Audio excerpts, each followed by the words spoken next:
De jeito nenhum. Eu ganhei um desse outro. Não, desculpa, até dá. Você não necessariamente não usaria. Porque tem umas dessas daqui que são dóciles. Essa aqui, ó, é para hospital líquido, tá vendo? Eletrolíticos e glicose para uso oral. Glicose e eletrolítico não roda. Agora tem umas que acalmam o cavalo. Aí sim, essas são rodas. Não pode não. Não em prova? Não é que dá escondido. Você não tem exame assim? Não tem. Normalmente essas provas de escola não, mas nas outras provas tem.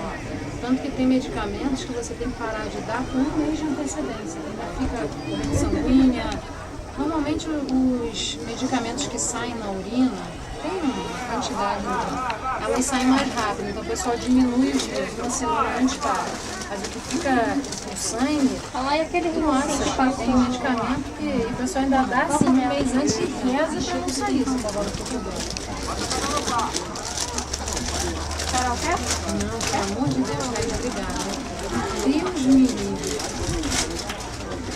Vou começar a ver. Nossa senhora. Esse cheiro desse peso no chão. Já sabe até o sabor.